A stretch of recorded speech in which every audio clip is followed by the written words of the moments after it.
Good morning, art journalers. Welcome to October's last art journaling class. I am starting with some Canson watercolor paper, and I'm covering it in Liquitex Gesso. Now, I am going to be joining or trying really hard to join in the National Art Journaling Month that's happening for November.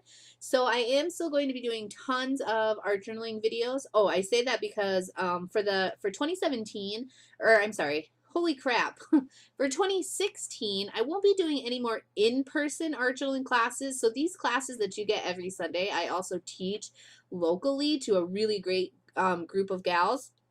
But I'm going to be stopping those just for the rest of this year because there are some things happening at the store where I teach, and it's holiday season and things like that. So we're just going to take a short break.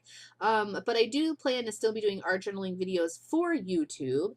And yeah, so going back to what I was saying, I am joining or plan on joining the National Art Journaling Month for next month, and I might be changing up my base that I'm working on for art journaling, but I still plan to be here, and hopefully in November I'll have 30 new art journaling videos. Holy crap, I don't know if I can handle it, but I'm going to try. So yeah, exciting. I'll see you next month. Also, if you're just joining in, I have an awesome workshop coming up. It's called a Very Merry Mixed Media workshop, and it's all about Christmas home decor in mixed media styles. So stay tuned for that too. Join my Facebook group and my email list and things like that to stay up to date on everything that's happening. Back to this art journaling page that I'm working on right now, I put down some washi tape, and then I stamped one of my favorite stamps that I designed for Viva Las Vegas stamps. It's called the Doodle Border, and it's some scallops, and I just kind of sketched those out. And then when it comes to acrylic paint, I like all acrylic paints. I love Golden, Liquitex, Blick, Amsterdam, you name it. I think that each of them has their own beauty and that I can use them all in different ways. Like some of them are a bit thicker and some of them are grainy and different things. And then sometimes too I care about the color. So this color is by Dina Wakley and Ranger, and it's a heavy body paint. And this is called Blush, and it's this gorgeous coral color. So I dripped a bit of paint where I stamped, and then in that top left-hand corner, I just did some mark making, but I used a button. It's a shell button, or bead, I guess, that you could make with jewelry with, and I wrapped some wire through it and created a little handle so that I had kind of a thick circle that I could dip in paint and make marks with. That's very cool. And then I picked this up from Jean Oliver, and she uses a pastry cutter to create these really awesome little spots. So of course I had to go out and get one. Mine's not all vintage and old like Jean's, but it's still cool and it makes a really great mark. So yeah, that's exciting. And then here I've got a stylus, or you could use like the end of a paintbrush or something like that. But while some of that paint is still wet, I was just making some scratch marks in it. Pretty cool, right? Yeah. And now, so I should have done this while my paint was still wet in the bottom of the cup, but I didn't. So now I'm coming back in.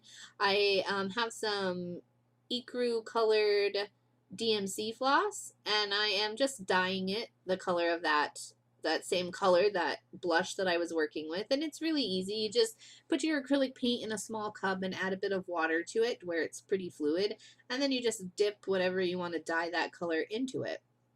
And the more watered down the paint, then, well, one, like the lighter the color will get, but two, the fabric will not get stiff. So if you put all acrylic paint, then the fabric will get super stiff, or your twine or whatever you're working with. But I want to do some hand stitching here, and I have just a little scrap piece of paper, and then this is some Sari ribbon, and I've kind of chatted a bit about this in some of my recent videos, but I love Sari silk so much. I didn't think that I would, and I don't know why I thought that. Maybe I just didn't want to kind of buy into what everyone else was using. I have no idea. It's dumb because this stuff is so awesome. I love torn edges and I love recycled stuff, and that's exactly what this is. So Sari silk ribbon is kind of scraps and leftover pieces from India and other Eastern European countries that make saris, and then they have all these strips left, so they sew them together and create really long ribbon bundles, and it's awesome, and it's torn and it's ripped and it's stitched back together, and some of it has colors on it, and I just kind of buy the ivory one. If I want to add color to it, then I can, but it comes in all types of colors, and it's always variegated, and it has different tones and values and hues in it, and it's really awesome. So what I'm doing now is I'm using a leather needle, and I've got my DMC, my colored DMC, and I'm stitching some scallops. That is not the right word. Ruffles. Why did I say scallops?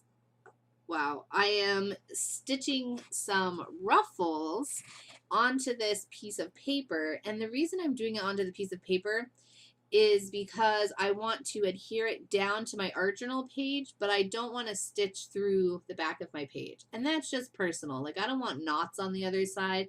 I'm going to end up gluing this page to the back of another page to create a flip book.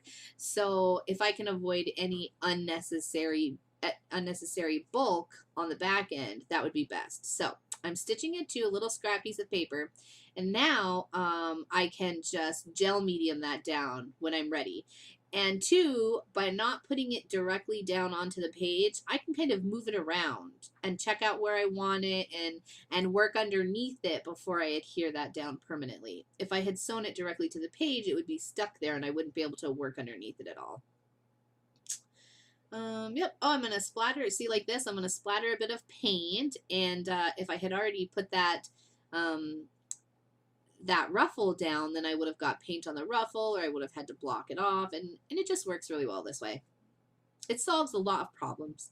Now I've got out a graphite pencil. It's a number 2, just a regular yellow pencil. And you can use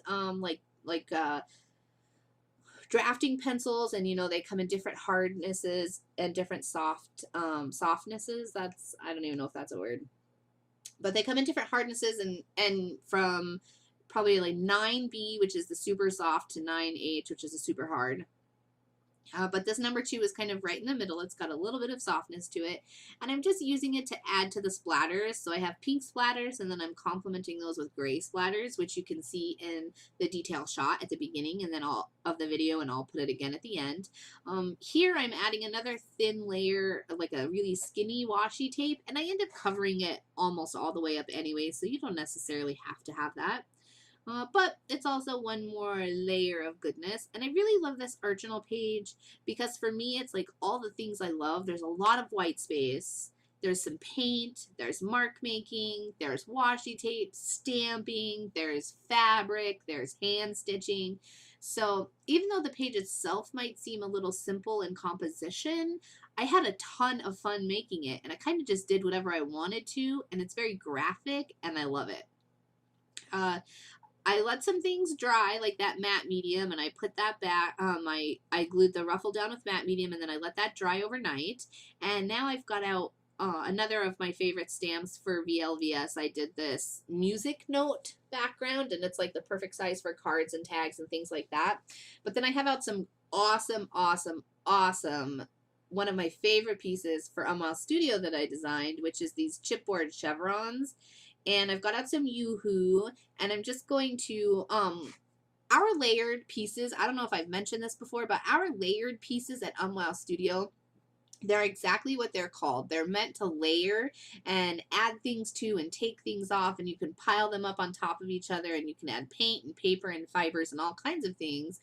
But the different layers will go together in different ways, like right here, to create a little shadow box. And you'll kind of see what I'm talking about after I glue everything down. But first I glued paper onto the base layer, and then I have what we call a thin frame, and I'm gluing that on top of the paper that's glued on top of the base layer. So it's very cool, and it creates a little shadow box, and I could dump some glitter in there if I wanted or something like that. But today I'm just going to leave it with this paper shining through, and I love it because it's the natural craft color against the white paper and then against the white background, and that lovely blush color we have going on. There's lots of black and white and a bit of neutral and the awesome pink, and it is just so cool. And that's it. I'll do a tiny bit more pencil work maybe. I did go around the edge of the page, and yeah, that's it. I'm done. So thanks for joining me. You can subscribe here to my channel. You can watch my art journaling videos. You can watch my Donna Downey videos. I have lots of other videos. And also join my Facebook group. The link is below. All the supplies are listed below. And as ever, I'm always thankful to have you here. So I'll see you next time. Bye.